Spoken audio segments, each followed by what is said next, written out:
বিসমিল্লাহির রহমানির রহিম। আলহামদুলিল্লাহ, আমরা অনলাইন শিক্ষা কার্যক্রমে সকালে যুক্ত হতে পারছি। আমাদের জিএসসি এবং জেডিসি পরীক্ষার্থীদের জন্য সায়েন্স প্রোগ্রামের বিশেষ অংশ হিসেবে আমরা আলোর অধ্যায় নিয়ে আলোচনা করছি। তো পূর্বের ক্লাসে আমরা আলোর পূর্ণ অভ্যন্তরীণ প্রতিফলন, ক্রান্তিকোণ এই বিষয়গুলো নিয়ে আমরা আলোচনা করেছি।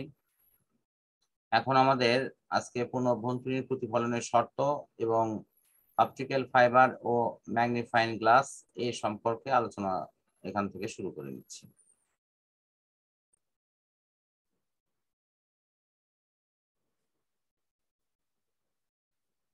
পূর্ণ অভ্যন্তরীণ প্রতিফলনের শর্ত। এখানে আলোকরশ্মি প্রবেশ করার সময় অপেক্ষাকৃত ঘন মাধ্যম থেকে আলোকরশ্মিগুলো হালকা মাধ্যমে যেতে হবে। আমি যদি এখানে একটা কাঁচফলক আঁকায় নিই, এই কাঁচফলকের ক্ষেত্রে আলোকরশ্মি তোমার প্রথমে একটি অভিলম্ব আঁকায় নিচ্ছি। এটা হলো অভিলম্ব। এই অভিলম্বে ক্ষেত্রে আলোকরশ্মি যথারীতি তোমার ঘন মাধ্যম থেকে আলোকরশ্মি চলে যাবে হলো হালকা মাধ্যমে। তো ঘন মাধ্যমে ধরো আলোকরশ্মি এদিকে এই দিক থেকে আসছে,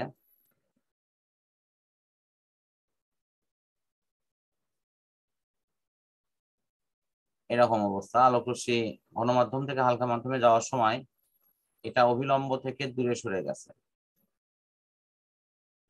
তারপর যদি আলোকরশ্মিকে আমরা যদি আবারও উপস্থাপন করি যে এটি ঘন মাধ্যম থেকে হালকা মাধ্যমে যাচ্ছে, সেক্ষেত্রে দেখা যাবে যে এই আলোকরশ্মিটি বিভেদ তল ঘেঁষে সে চলে যাচ্ছে। এই যে বিভেদ তল ঘেঁষে যাচ্ছে, এই যে এইদিকে বিভেদ তল ঘেঁষে সে চলে যাবে, এটার অর্থ হচ্ছে যে বাহিরে যে কোণ, এটার নাম হলো প্রতিসরণ কোণ। এই প্রতিসরণ কোণের মান তখন 90 ডিগ্রি হয়। আর এই ঘটনাকে বলা হয়, এটা তখন এখানে যে কোণ সৃষ্টি হয়, এই যে ভিতরে এই কোণ সৃষ্টি হলে তখন সেটিকে বলা হয় হলো সংকট কোণ বা ক্রান্তি কোণ। এটাকে থিটা সি দিয়ে লেখা হয়, অর্থাৎ ক্রিটিক্যাল অ্যাঙ্গেল বলা হয়, এটা সংকট কোণ বা ক্রান্তি কোণ। তো এর শর্তটা কি? আমরা শর্ত দিকেই অগ্রসর হচ্ছি। এরপরে দেখব যে আলোকরশ্মিকে যদি আমরা এবার আরেকটু বাঁকায় নিই, অর্থাৎ আলোকরশ্মি এবার এখানে এসে আপতিত হলো,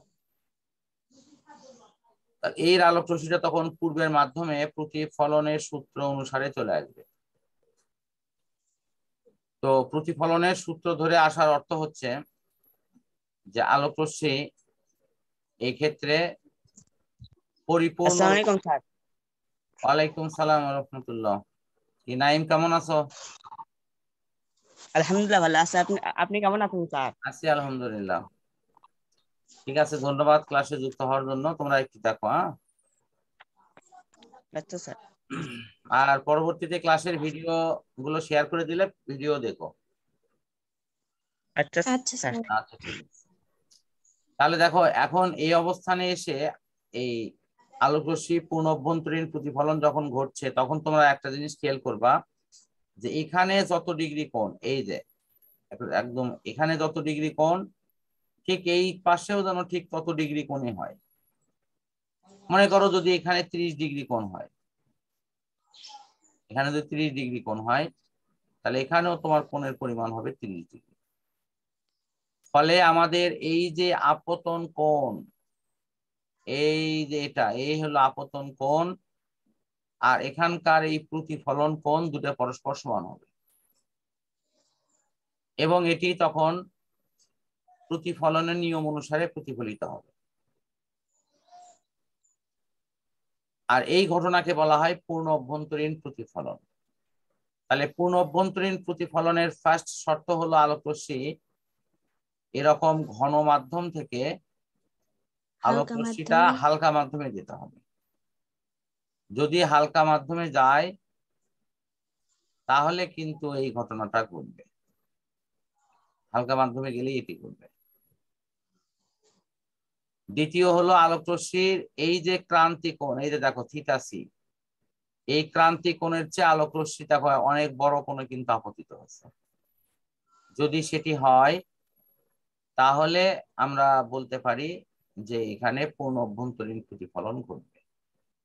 তার দুইটা শর্ত, একটি হলো আলোক রশ্মি ঘন মাধ্যম থেকে হালকা মাধ্যমে যাবে, 2 নম্বরে হলো ঘন মাধ্যমের আপতন কোণ ক্রান্তি কোণের চেয়ে বড় হবে।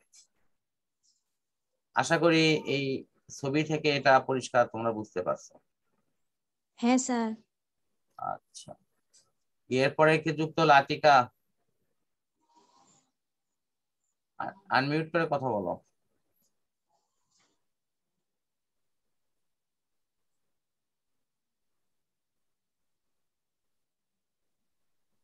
জি স্যার।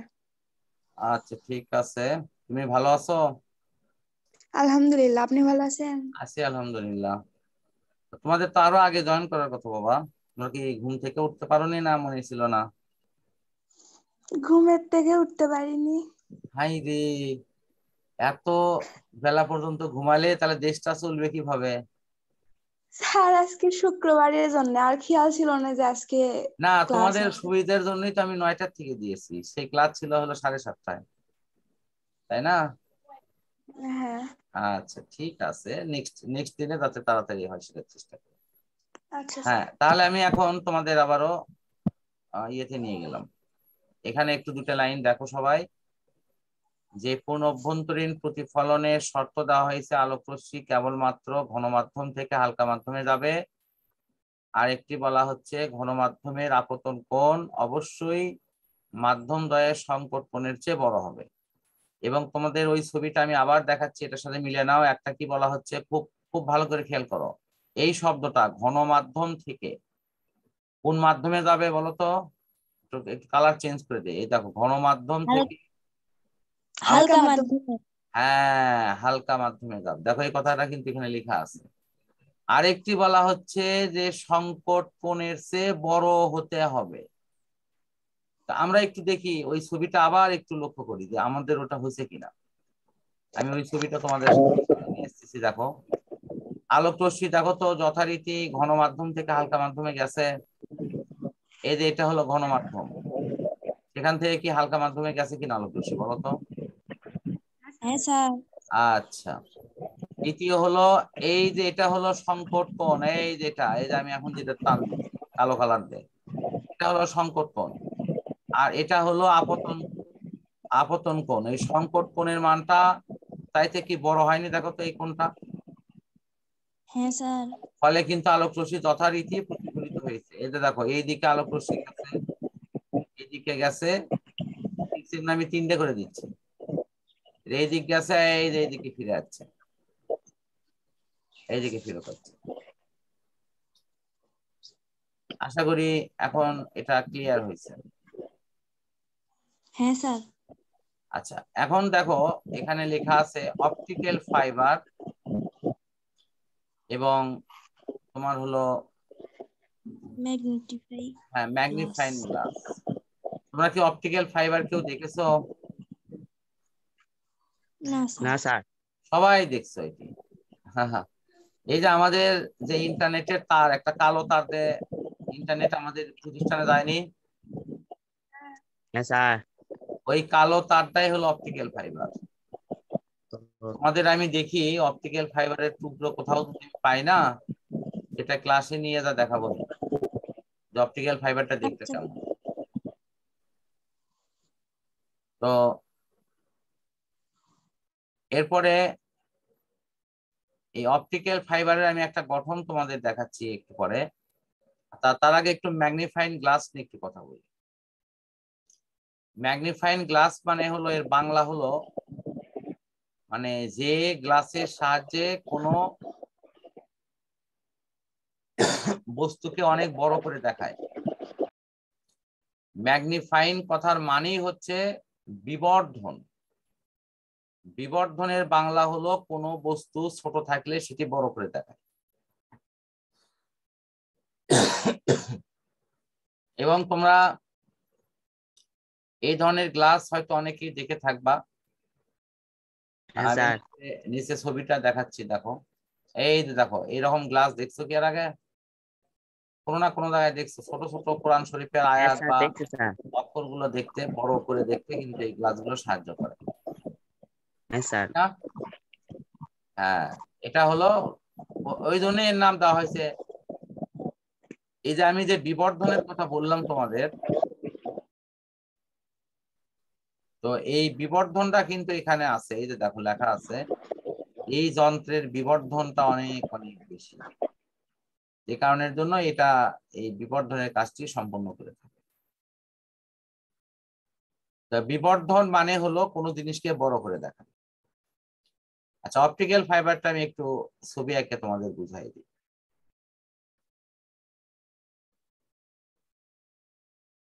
অপটিক্যাল ফাইবারে মূলত যে জিনিসটা থাকে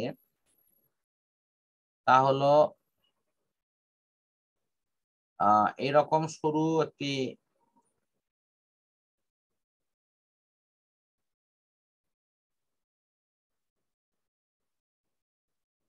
একটি কাঁচ নলের অংশ, সরু।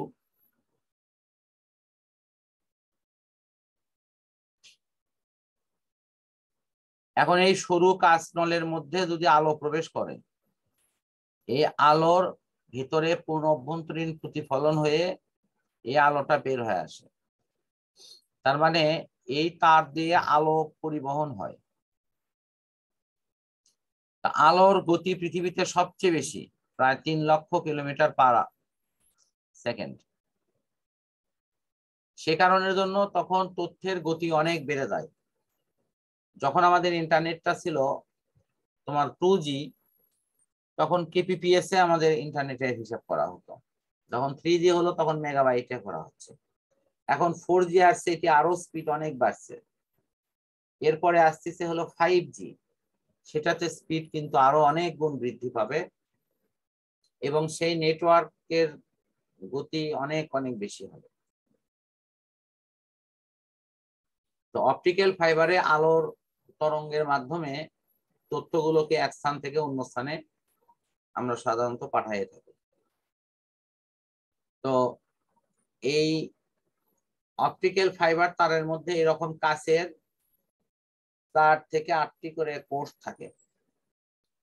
প্রত্যেকটি কোষের অংশ দিয়ে তোমার প্রয়োজনীয় তথ্যগুলো এরকম যাওয়া আসা করতে পারে।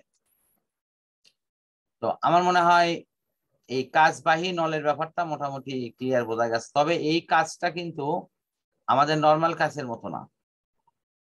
নর্মাল কাচের মধ্যে আলো প্রবেশ করলে আলো ভিতরে ঢুকে আর বের হয় না, কিন্তু অপটিক্যাল ফাইবারের কাচের গঠনটা এমন যে এর ভিতরে আলো প্রবেশ করলে এক মাথা থেকে আর এক মাথা পর্যন্ত আলো অনায়াসে যেতে পারে। কি বুঝতে পারছো? আমি যদি এটাকে হ্যাঁ স্যার এটাকে যদি একটু বড় করে দেখাই, এরকম বড় মোটা মোটা আকারে দেখাচ্ছি, যেটা একটা অপটিক্যাল ফাইবার, তাহলে এই অপটিক্যাল ফাইবারে মনে করো ভেতরে একটা আলো প্রবেশ করে দিলাম। আলো এই দিকে ঢুকলো, এখানে ঢুকলো, সেখান থেকে আলো এই প্রতিফলিত হয়ে এখানে আসলো, তারপরে আবার প্রতিফলিত হয়ে এখানে যাবে, তারপরে আলোক রশ্মি প্রতিফলিত হয়ে এখানে আসবে, এরপরে আলোক রশ্মি প্রতিফলিত হয়ে দর্শকের চোখে যাবে। এই যে আলোক রশ্মি দেখো বারবার দেয়ালে ধাক্কা খেয়ে এটি কিন্তু আগের অবস্থানে চলে আসলো। এটা অপটিক্যাল ফাইবারের মাধ্যমে সম্ভব। তো আশা করি যে অপটিক্যাল ফাইবারের বিষয়টি আরো ক্লিয়ার হয়েছে। হ্যাঁ স্যার। তাহলে আমাদের এই টপিকস এর পড়াটি এখানে আমি শেষ করছি। পরবর্তীতে পরের যে অংশগুলো আছে সেগুলো নিয়ে আমরা ইনশাল্লাহ পরবর্তী সেশনে কথা বলবো।